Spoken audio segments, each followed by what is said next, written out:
우리가 지난 시간부터 계속해서 야곱의 유언과 이 자녀들을 향한 축복의 예언들을 살펴보고 있습니다. 그래서 우리가 지난 시간에 첫 시간으로 르우벤과 시므온, 레위까지 살폈습니다. 지난 시간에 제가 살피다가 못 다룬 내용이 있어서 오늘 그 말씀에 대한 내용을 조금 더 보충하고 오늘 이제 본문의 주제인 유다에 대한 내용으로 말씀을 나누려고 합니다.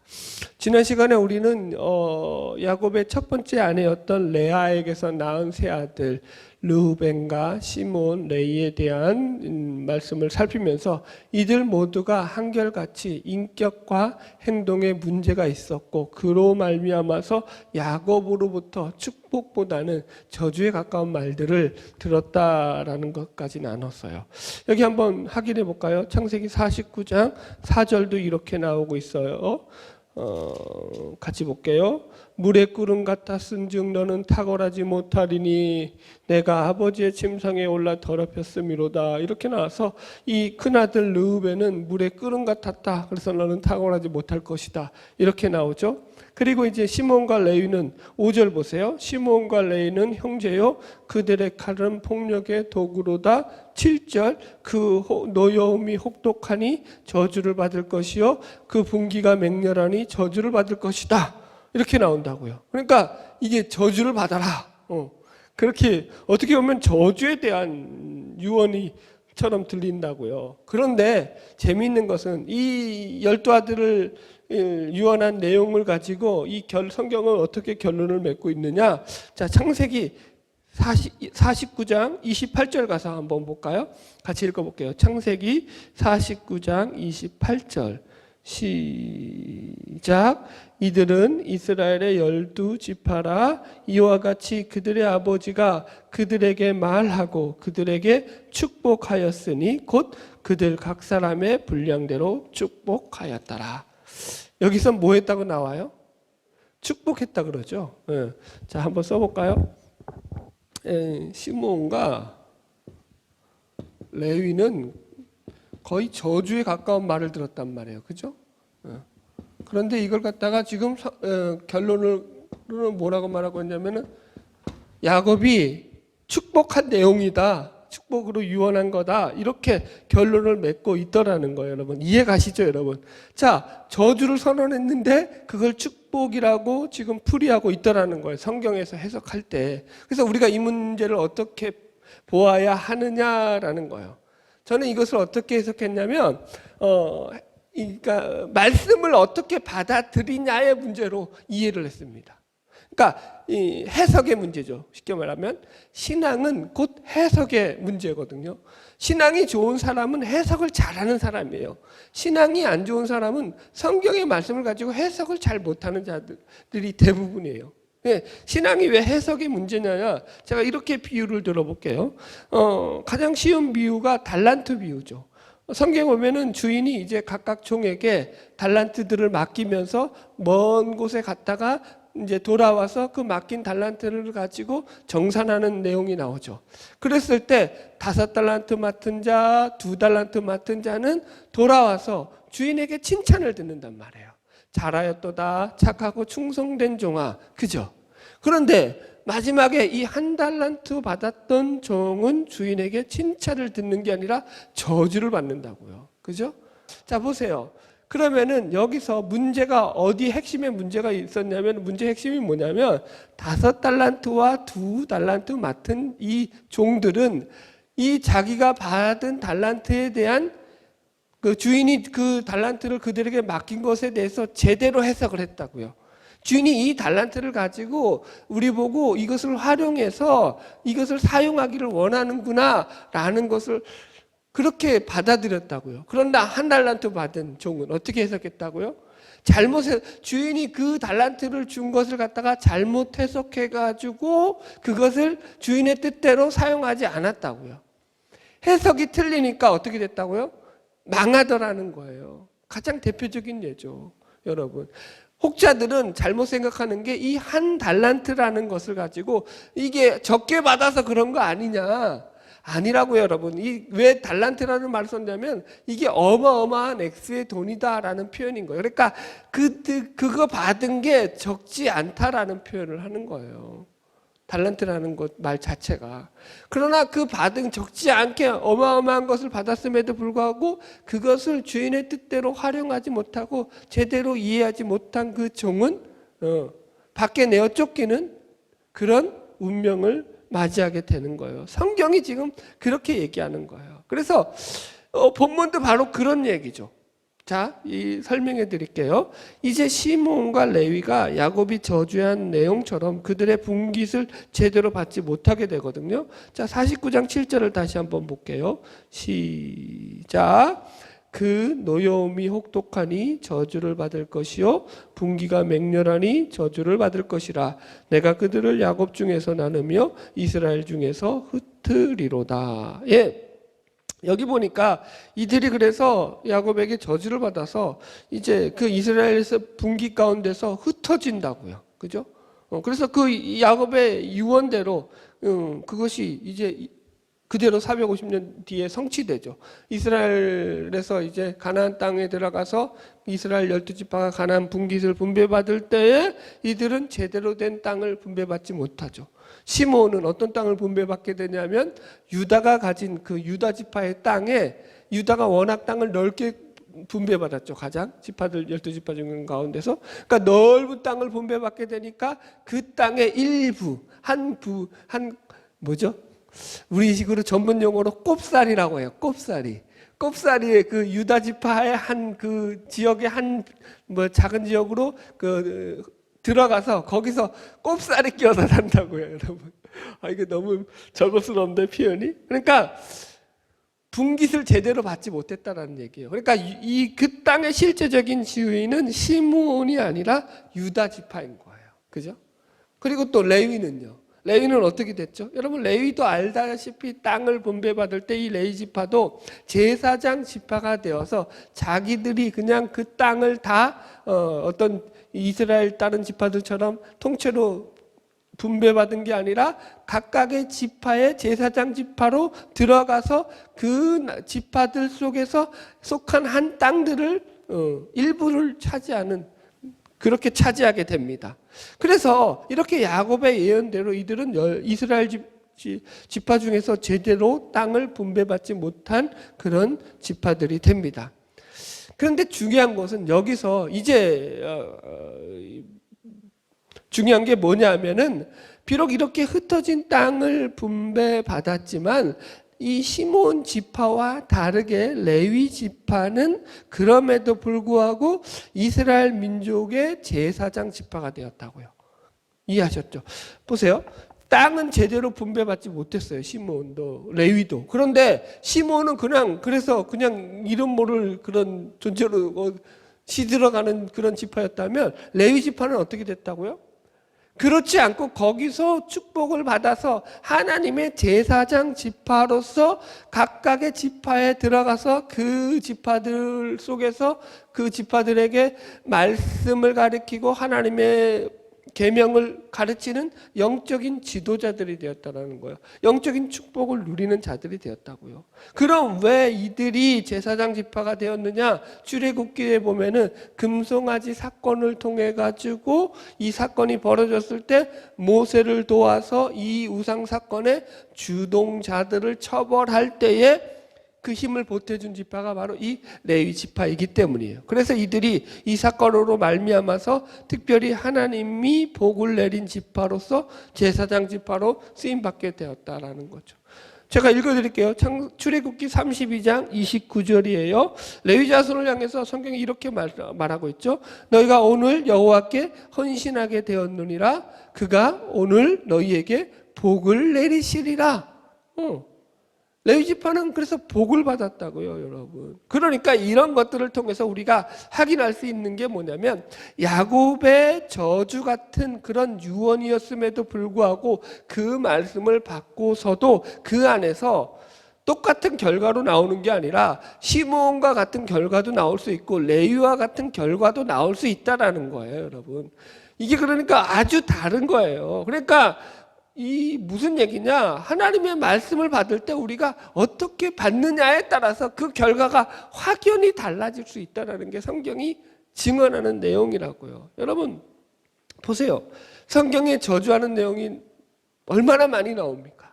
그럼 성경에 저주하는 내용이 나오니까 그냥 저주로 끝나야 되나요?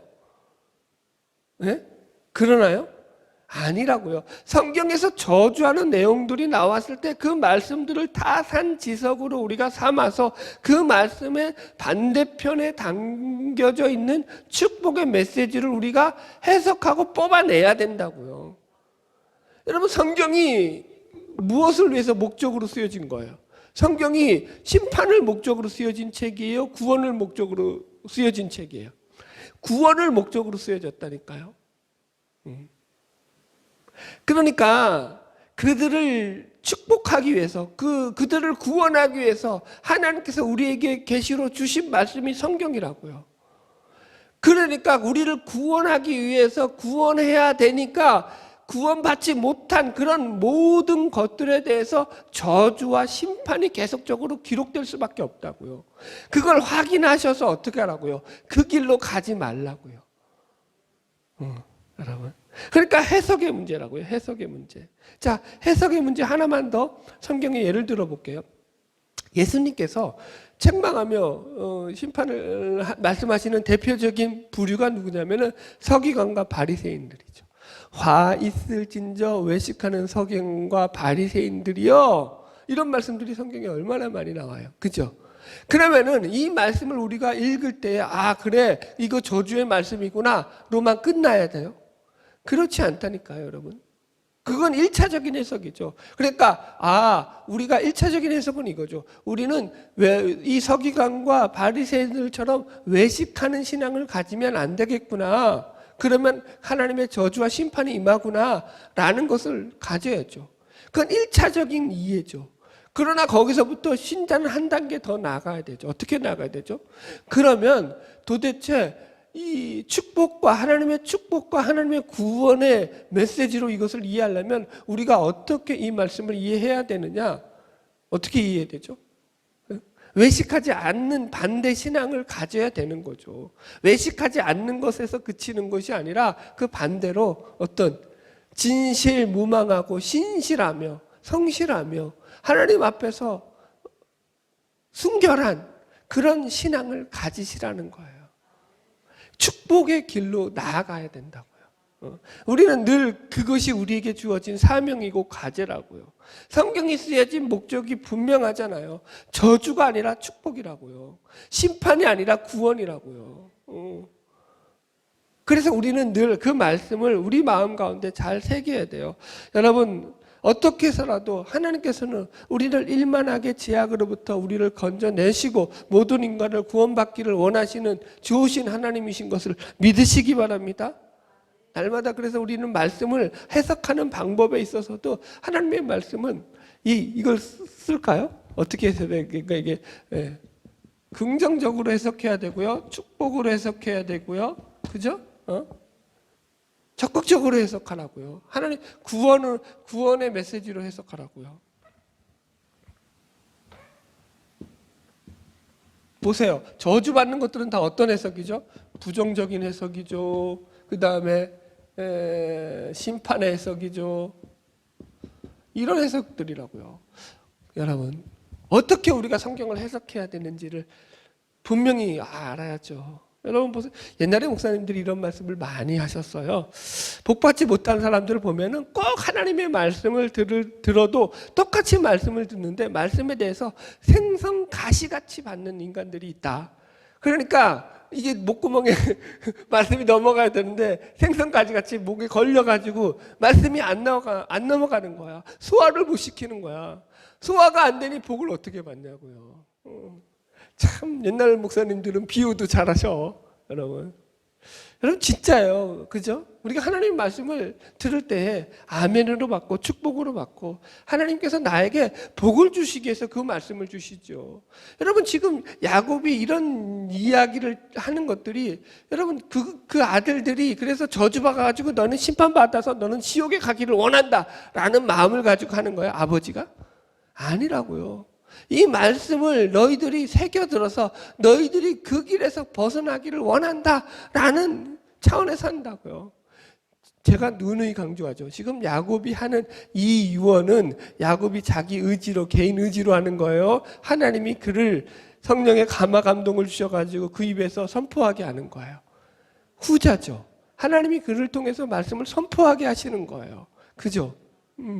그렇기 때문에 야곱이는 그 말씀을 그대로 선포하면서도 하나님 안에서 그 아들들이 그 말씀을 듣고 그 말씀을 교훈 삼아서 더욱더 하나님의 복의 자녀들로 축복받기를 원하는 거죠. 그래서 이 유언을 갖다가 결과적으로 야곱의 축복의 유언이라고 이야기한다고요. 그 내용은 아무리 부정적인 내용이 실려져 있더라도 그것을 어떻게 해석하느냐가 더 중요하기 때문인 거예요. 아멘. 해석 잘하고 살아가기를 주의 이름으로 축복합니다. 할렐루야. 유다에 관한 야곱의 축복 예언의 말씀을 이제 본문 통해서 살피도록 하겠습니다. 먼저 이 유다 내용을 들어가기 전에 우리가 요셉의 두 아들 므낫세와 에브라임에 대한 축복을 나누면서 야곱으로부터 이제 장자의 복을 받은 사람은 실질적 전자의 복을 요셉이 받았다라고 했어요. 그죠? 르우벤이 받아야 될 것을. 그 증거로 그러니까 이 요셉의 두 아들 므낫세와 에브라임이 각각 이스라엘의 한 지파씩을 차지하고 한 자리씩을 차지해서 그래서 분깃을 받고 복을 받았다고요. 그래서 두 배의 복을 받은 장자의 복을 누가 받았다고요? 실질적으로 요셉이 받았다고요. 그러면은 이제 오늘 본문에 다룰 유다는 무슨 복을 받았느냐라는 거예요. 그래서 많은 성경학자들은 이 유다가 받은 복을 갖다가 영적인 장자의 복을 받았다 이렇게 그렇게 주석을 하고 있습니다. 그러니까 육신적인 실제적인 장자의 복은 누가 받았냐? 요셉이 받고 영적인 장자의 복은 누가 받았냐? 유다가 받았다. 유다가 영적인 장자의 복을 받았다 이렇게 보고 있거든요. 자, 어떻게 받았는지 우리 이제 말씀을 통해서 확인해 보겠습니다. 창세기 49장 8절 읽읍시다. 시작. 유다야 너는 내 형제의 찬송이 될지라 내 손이 내 원수의 목을 잡을 것이요 내 아버지의 아들이 내 앞에 절하리로다. 아멘.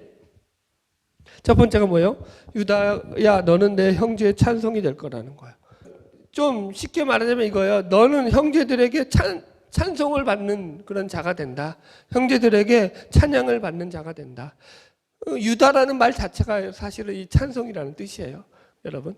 그래서 이런 말은 아마도 이제 야곱이 과거에 양식이 떨어졌을 때, 이 야곱의 가족들이 매우 공경에 처해 있을 때, 이제 유다가 자신의 목숨을 담보로 놓고, 그죠?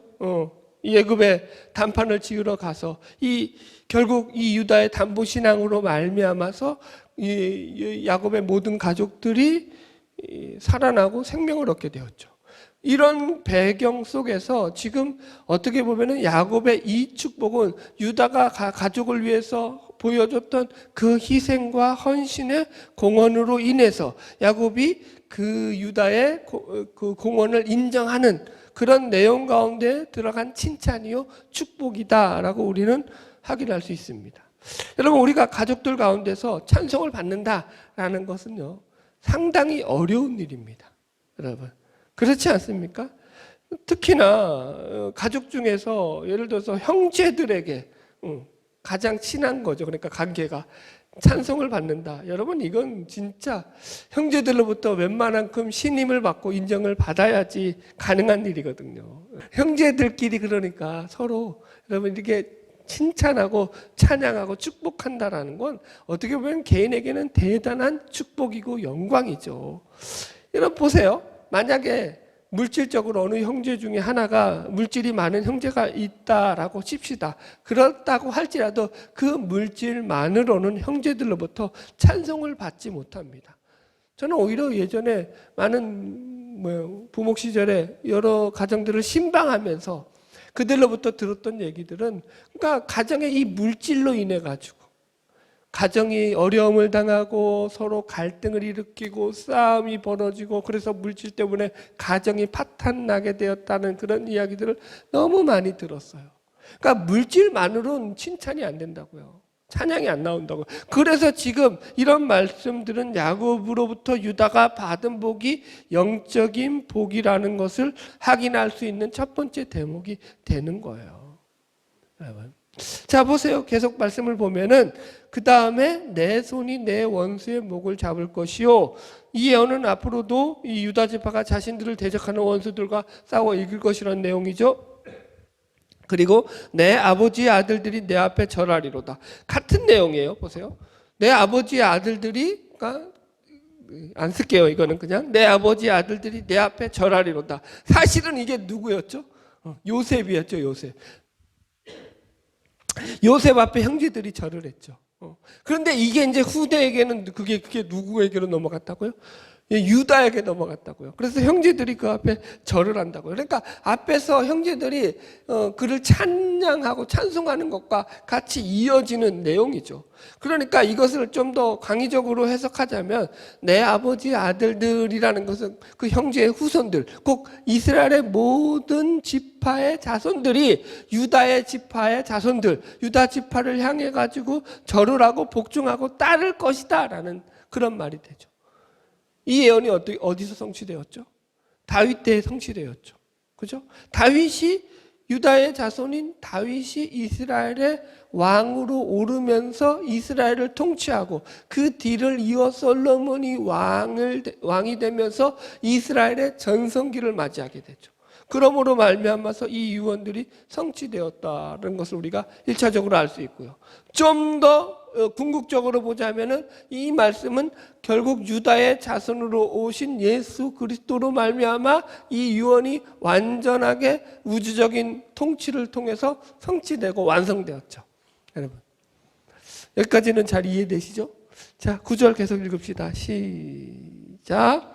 유다는 사자 새끼로다. 내 아들아 너는 움킨 것을 찢고 올라갔도다. 그가 엎드리고 웅크림이 숫사자 같고 암사자 같으니 누가 그를 범할 수 있으랴. 아멘. 두 번째 구절은 뭐냐면 이 사자 같다는 거예요. 사자 새끼 같다. 그래서 사자가 상징하는 게 뭐죠? 힘, 파워, 권능 이런 거죠. 그래서 지금 이 유언도 유다의 후손들이 이러한 사자와 같은 용맹함과 힘을 가지고 그죠? 그렇게 그런 수많은 대적들을 물리치고 이기는 그런 영웅들이 될 것이다라는 거죠. 그래서 여기 말들을 좀 표현을 설명해 드리자면은 여기서 이게 의태어들로 다 나오잖아요. 너는 사자 새끼로다. 내 아들아 너는 움킨 것을 찢고 올라갔다. 움킨 것이라는 게 뭐냐면 사자가 먹잇감을 갖다가 잡아 물어 뜯고서 그 잡은 먹잇감 위로 올라선 것을 지금 표현하는 그런 단어예요. 그 다음에 그 뒤에도 또 뭐냐면은 그가 엎드리고 움크림이 숫사자 같고 암사자 같다라고 했죠. 엎드리고 움크린다는 것도 뭐예요? 이게 도망가려고 엎드리고 웅크리는 게 아니라 잡아먹으려고 공격하려고 그죠? 그래서 이 사냥감을 향해서 사냥태세를 취하고 있는 그런 장면이 바로 지금 이 사자에 엎드리고 움크리고 움켜진다 이런 표현들로서 지금 뭘 표현하고 있는 거예요? 전부 다 이 유다 지파를 통해서 하나님께서 그들에게 복을 줘서 전쟁의 승리를 계속 가져오게 하시겠다는 거죠. 그렇죠, 여러분. 자, 대표적인 예가 있죠. 다윗이 여러분 어떻게 전쟁에서 그렇게 수많은 전쟁을 했는데 한 번도 안 지냐고요. 다윗이 전쟁에서 졌다는 내용 혹시 들어봤어요? 저는 못 읽어봤거든요. 그런 거예요, 지금 그런 축복의 내용들인 거예요. 하나님께서 이 다윗이 이스라엘의 왕이 되어서 이스라엘의 수많은 대적들을 물리치고 정복함으로 이 축복의 유언이 이루어지는 그런 내용으로서 지금 기록되어 있다라고 볼 수 있죠. 자, 제일 중요한 말씀이 이제 10절 9절이거든요. 같이 보겠습니다. 시작.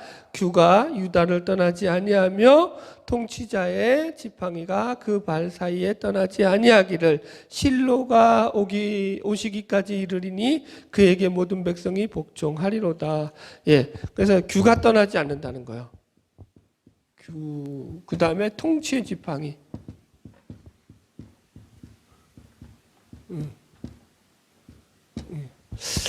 규와 통치의 지팡이의 축복을 받는다는 거죠. 그죠, 여러분? 그래서 여기서 가장 핵심적인 이 유다의 자손들이 누릴 그 영적인 복의 내용이 뭐냐면 바로 이 규가 그들을 떠나지 않는다라는 거예요. 규라는 말은 히브리어 셰베트라는 말로 우리식으로 말하자면 그냥 통치자의 지팡이, 왕의 지팡이 이 정도로 이해하시면 돼요. 그러니까 지팡이인데 좀 더 고급스러운 지팡이. 그래서 여러분 지금 이것이 왕권을 상징하는 증표물로서 규라는 말을 써요. 이해하셨죠? 무슨 말인지? 그래서 그 뒤에 나오는 통치자의 지팡이와 규가 그냥 우리가 쉽게 같은 의미로 이해하시면 되고요. 그것이 그래서 발 사이를 떠나지 않는다. 그러니까 그 통치권의 지속성, 영원성 이해하셨죠? 이게 지금 그 얘기라는 거예요. 통치권의 지속성. 이건 이제 예수 그리스도에게 가서는 영원성으로 가겠죠. 이 통치권이. 여러분. 그죠? 그래서 문제는 이제 그 기간인데 그 기간이 언제까지냐면은 실로가 오시기까지 이른다라고 했어요. 그래서 이 실로가 뭐냐라는 게 이제 성경학자들 가운데 조금 논란이 있는데 크게 세 가지 견해가 있어요. 첫 번째는 실로를 그 지명, 실로라는 지명 자체로 이해하여서 유다 후손의 통치권이 이 실로 지역까지만 미친다라고 해석을 합니다. 그런데 그거는 역사적으로 말이 안 되죠. 훨씬 더 큰 영토를 가졌기 때문에. 그래서 이거는 맞지 않고요. 두 번째 실로가 안식의 장소라는 그런 뜻을 가지고 있어요. 그래서 이 평화의 시기를 상징하는 그런 의미로도 이해를 합니다. 그래서 이것은 다윗과 솔로몬 시대에 이들이 많은 지역을 정복하고 차지함으로 말미암아서 그것으로 이제 주변으로부터 평화를 유지하게 되었다라는 것으로도 해석을 하지만 그것도 적극적인 지지를 받지 못하고요. 가장 큰 지지를 받는 견해는 뭐냐면 많은 학자들이 이 실로를 메시아로 해석을 해요. 메시아. 그래서 이 실로가 오시기까지라는 표현은 뭐냐면 1차적으로 혈통적인 유다의 통치권이 끝나는 기간을 가리킴과 동시에 광의적인 의미로 해석하자면 유다의 후손에서 나올 메시아 예수 그리스도로 말미암아 영원한 메시아의 왕국의 통치가 이루어질 것에 대한 유언의 말씀이다. 예언의 말씀이다. 이렇게 해석을 합니다. 그렇죠. 그러니까 이걸 왜 영적인 복이라고 하죠? 메시아의 통치로 이어지고 있기 때문이에요. 이게. 자, 여러분 예를 들어서 자 이제 설명을 할게요. 이 규라는 말이 어떻게 확장이 되냐면 시편 2편에 가면은 그 내용이 세상의 군왕들이 하나님이 세운 왕을 대적하여 일어날 때에 하나님의 세운 왕이 철장을 가지고 나와서 저들을 질그릇같이 깨부수고 그 나라를 통치한다는 내용이 나옵니다. 그래서 이 시편의 내용을 갖다가 대표적인 메시아의 예언시로 보거든요. 자, 한번 찾아보겠습니다. 오늘 본문 말씀 접어놓고 시편 2편 1절로 4절 가볼게요. 구약성경 시편 2편 1절로 4절. 어찌하여 이방 나라들이 분노하며 민족들이 헛된 일을 꾸미는가? 세상의 군왕들이 나서며 관원들이 서로 꾀하여 여호와와 그의 기름 부음 받은 자를 대적하며 우리가 그들의 맹곳을 끊고 그의 결박을 벗어버리자 하는도다. 하늘에 계신 이가 웃으시며 주께서 그들을 비웃으시리로다. 이렇게 나온다고요. 대적하는 자들을 향해서 하늘에 계신 하나님께서 웃으시죠. 그러면서 이제 9절에 어떤 결과로 이루어지냐면 9절 시작. 내가 철장으로 그를 깨뜨리며 질그릇같이 부수리로다 하시도다. 여기서 내가는 누구냐면 하나님께서 세울 그런 하나님의 통치자, 하나님의 세울 왕이 세상의 군왕들을 철장으로 깨부순다고요. 여기서 이제 깨부수는 그 무기가 뭐냐면 드디어 철장이 나온다고. 철장. 이 철장이라는 말이 뭐냐면은 철을 의미한 바젤이라는 말과 이 규, 지금 우리 지팡이 말하고 있죠. 셰베트와 바젤 셰베트예요. 바젤 셰베트. 그러니까 철의 지팡이, 철의 막대기라는 뜻이에요. 쇠막대기, 쉽게 말해서. 여러분, 지금 그게 철장이에요. 지금 그래서 이 본문에 나오는, 우리 본문에 나오는 규라는 말과 철장이 같은 의미로 쓰여져요. 그래서 성경에서 이 철장이라는 말이 어떻게 쓰여지고 있냐면은 크게 메시아의 통치를 상징하는 말로 성경에서 아주 많이 등장하죠. 그래서 요한계시록에 보면은 재림하실 때 예수님께서 재림하시는 예수님께서 이 세상에 다시 오실 때는 어떻게 오신다고요? 철장으로 만국을 다스릴 통치자로서 오신다라고 예언되어 있다고요. 제가 몇 군데만 읽어드릴게요. 요한계시록 2장 27절, 그가 철장을 가지고 저희를 다스려 질그릇 깨트리는 것 같이 하리라. 나도 내 아버지께 받은 것이 그러하니라. 계시록 12장 5절, 여자가 아들을 낳으니 이는 장차 철장으로 만국을 다스릴 남자라. 그 아이를 하나님 앞과 그 보좌 앞으로 올려가더라. 요한계시록 19장 15절, 그의 입에서 이한 검이 나오니 그것으로 만국을 치겠고 친히 저희를 철장으로 다스리며 또 친히 하나님 곧 전능하신 이의 맹렬한 진노의 포도주 틀을 밟겠고, 이렇게 나온다고요. 이해하시겠죠? 계속 지금 이제 예수님이 재림하시는 모습 가운데서 임하시는 모습을 철장을 가지고 이 땅 가운데 통치자로 임하시는 모습, 이렇게 나온다고요. 그래서 지금 이런 말씀들을 정리하자면 지금 야곱의 축복을 통해서 유다 자손으로부터 규가 떠나지 않는다, 통치자의 지팡이가 떠나지 않는다라는 유언은 이것이 만국을 철장으로 다스리는 자가 나온다라는 이런 메시지로 우리가 해석할 수 있으며, 그래서 그분이 곧 메시아인 예수 그리스도의 영원한 통치에 대한 유언의 말씀임을 우리가 여기서 연결시킬 수 있다고요. 이런 것들을 통해 가지고. 그래서 이것을 가리켜서 우리가 유다에 대한 영적인 복이라고 얘기한다고요. 자, 보십시오. 한번 생각해 보세요. 지금 이 야곱은 오늘날 시대로 치자면 4,000년 전에 일개 부족의 족장에 지나지 않은 한 그런 사람이에요. 그죠? 여러분? 일개 4,000년 전에 그 고대 시대의 족장, 일개 한 족장의 그 죽음 앞에 자녀들에게 남기는 그 유언을 통해 가지고 그 유언 속에서 어떤 메시지가 선포되냐면 그 한 족장을 넘어서 한 부족을 넘어서 그리고 한 민족을 넘어서 민족뿐만이 아니라 전 인류를 넘어서 넘을 뿐만이 아니라 온 우주를 다 넘어가지고 온 우주의 통치 영역 가운데 지금 하나님께서 개입하시고 일하시는 것을 갖다가 지금 이 일개 한 4,000년 전의 족장의 유언을 통해 선포되게 하고 있더라는 거예요. 이게 얼마나 놀라운 일이냐고요. 지금 여러분 보세요. 지금 성경에서 확인하는 것들이 이게 한 개인의 가정사로 끝나는 문제예요. 아버지가 자녀들에게 유언에 남기는 한 유언으로 끝나는 문제예요. 그렇지 않죠. 훨씬 넘어서 있죠. 이것이 온 인류의 운명을 책임지고 그리고 온 우주 가운데서 역사하시는 하나님의 통치권까지 연결되어 있다라는 거예요. 그래서 놀랍다라고요. 할렐루야. 예. 자, 진도 나갑시다. 11절. 다시 창세기로 돌아가겠습니다. 창세기 49장 11절 읽읍시다. 시작. 그의 나귀를 포도나무에 매며 그의 암나귀 새끼를 아름다운 포도나무에 맬 것이며 또 그 옷을 포도주에 빨며 그의 복장을 포도즙에 빨리로다. 아멘. 이 말씀도 이제 유다의 후손이 누릴 물질의 번영과 축복에 대한 내용이에요.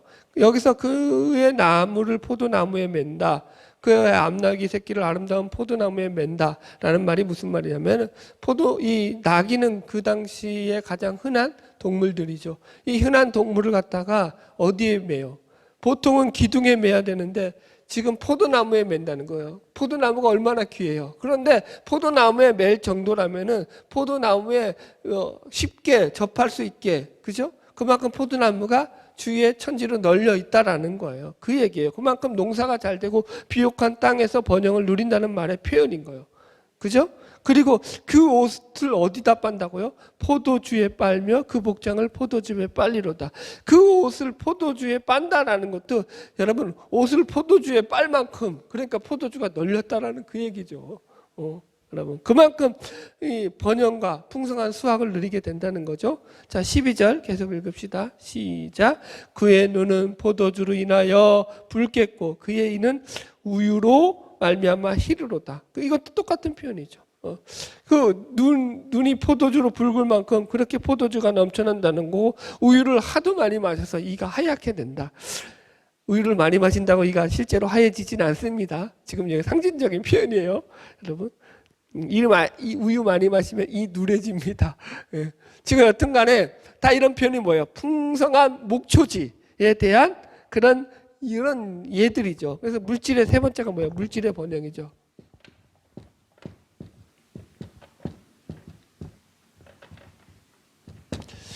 자, 여러분 자 보세요. 이 물질의 번영도 이게 보세요. 그냥 단지 어떤 육신적인 그런 번영을 얘기하려는 게 아니라 이게 왕의 통치권과 연결돼서 내려오는 영적인 복으로부터 이어지고 있는 복이라고요. 이해하시겠어요? 무슨 말인지? 여러분 임금이 되면 뭘 같이 누리죠? 왕이 됨으로 해서 누리는 게 뭐죠?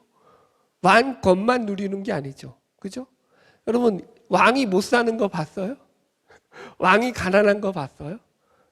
왕 주위에 사람이 없는 거 봤어요? 무슨 말인지 이해하시겠죠? 지금 그러니까 왕이 누리는 복으로서 함께 따라오는 이런 복들에 속해 있는 것들을 같이 얘기한다고요. 사실은 그런데 이 복이 누가 누리는 복일까요? 예, 그죠? 예수를 믿는 신자들이 누리는 복이라고요.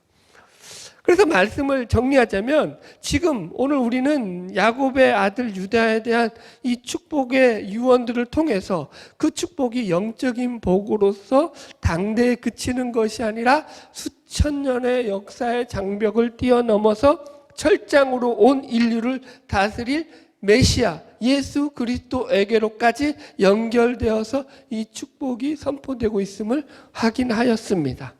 그래서 이 복들은 그래서 예수 그리스도를 믿는 모든 신자들에게로 그 복이 연결되어 있다는 것이 오늘 말씀의 결론이라고요. 이해하시죠, 여러분?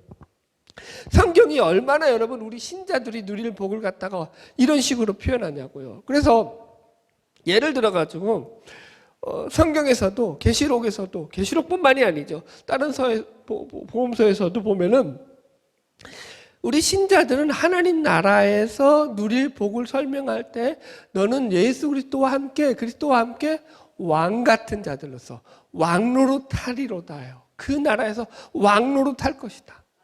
그 왕노릇이라는 말들이 얼마나 많이 나오냐고요. 제가 읽어드릴게요. 요한계시록 20장 6절 이 첫째 부활에 참여하는 자들은 복이 있고 거룩하도다. 둘째 사망이 그들을 다스리는 권세가 없고 도리어 그들이 하나님과 그리스도의 제사장이 되어 천년 동안 그리스도로 더불어 왕노릇하리라. 아멘. 천년왕국에서도 왕노릇하죠. 또 계시록 22장 5절 이게 이제 하나님 나라의 새하늘과 새 땅으로 임한 하나님 나라에 대한 소개인데 이렇게 나와요. 거기는 다시 밤이 없겠고 등불과 햇빛이 쓸데없으니 이는 주 하나님이 저희에게 빛이심이라 저희가 세세토록 왕노릇하리로다. 거기서도 우리가 뭐 한다고 나온다고요? 왕노릇한다. 이렇게 나온다고요. 성경이 왕노릇한다 이런 표현들은 뭐냐면 하나님의 백성들이 하나님의 나라에서 누릴 이 축복, 그 복락을 갖다가 그 복락의 영원성, 지속성, 아니면 풍성함, 지금 여기서 표현되고 있는 이런 유다에게 주었던 축복의 내용들과 동일하게 이런 복들로서 주어지는 복이라는 것을 지금 우리에게 설명하는 게 왕노릇한다라는 거라고요. 할렐루야. 믿으시기 바랍니다. 하나님 나라에서 우리는 영생 복락을 누릴 하나님의 자녀들인 걸 믿으시기 바랍니다. 여러분 우리가 이 땅을 살아갈 동안에는 나그네 인생이요 고단한 인생일 수 있지만 하나님 나라에 가면 그렇지 않다고요. 영원한 소망이 있다고요. 바라기는 믿음을 가지고 주님 안에서 날마다 승리하는 저와 여러분 되기를 주의 이름으로 축복합니다. 기도하겠습니다.